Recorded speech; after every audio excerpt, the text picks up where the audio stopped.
ولو ألقى معاذيره لا تحرك به لسانك لتعجل به إن علينا جمعه وقرآنه فإذا قرأناه فاتبع قرآنه ثم إن علينا بيانه كلا بل تحبون العاجلة وتذرون الآخرة। যারা মনোযোগ দিয়ে শুনবে কোরআন তিলাওয়াত, বাংলাদেশের হাফেজ, অনেক বড়, অনেক নাম করা, অনেক বড় মাপের হাফেজ, যারা বিশ্বে অনেক জায়গায় সে প্রথম স্থান অধিকার করেছে, হাফেজ নাজমুস সাকিব। বিশেষ করে আমার এত প্রিয় একজন মানুষ, এত প্রিয় একটি মানুষ হাফেজ নাজমুস সাকিব। আমি সবসময় ওনার তিলাওয়াত শুনি, কোরআন তিলাওয়াত। উনি অনেক বিশ্বমানের হাফেজ, অনেক বড় মাপের। ওনার কোরআন তেলাওয়াত, উনি নামাজের মধ্যে তারাবির নামাজে এই কোরআন তেলাওয়াতটি করেছিলেন। তো আমার কাছে মানে আমি কোথায় যেন হারিয়ে যাই, আবেগে আপ্লুত হয়ে চোখের পানি চলে আসে। শুনতে থাকুন, আপনারা মনে প্রশান্তি পাবেন, আমি বিশ্বাস করি, 100% শিওর। وجوه يومئذ ناظرة إلى ربها ناظرة ووجوه يومئذ باسرة تظن أن يفعل بها فاقرة كلا إذا بلغت التراقي وقيل من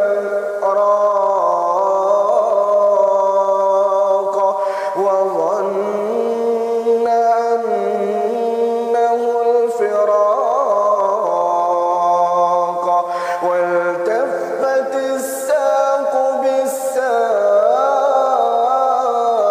بالساق إلى ربك يومئذ المساق فلا صدق ولا صلى ولكن كذب وتولى ثم ذهب إلى أهله يتمطى أولى لك فأولى ثم أولى لك فأولى أيحسب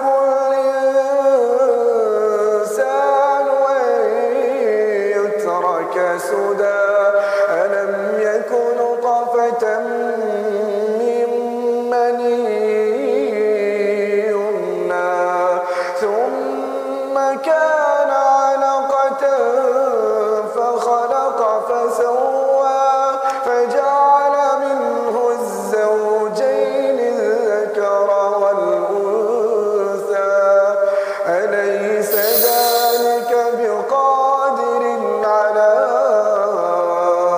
أن يحيي الموتى।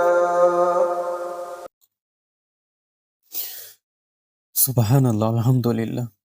কি অসাধারণ তিলাওয়াত নামাজে, মানে হৃদয় গলে যায় একদম, কোথায় যেন হারিয়ে যায় একদম। কি একটা শান্তি যেন অনুভব করতে পারি। আপনারা পারেন কিনা জানি না। হাফিজ নাজমুস সাকিবের তিলাওয়াত, ওনার সব তিলাওয়াতে আমার এত পছন্দের, এত ভালো লাগে, আমি শুনি সব সময়।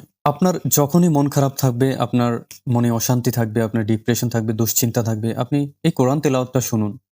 আপনি বিশ্বাস করেন, আপনি মনে এত প্রশান্তি অনুভব করবেন, আপনি সবকিছু ভুলে যাবেন।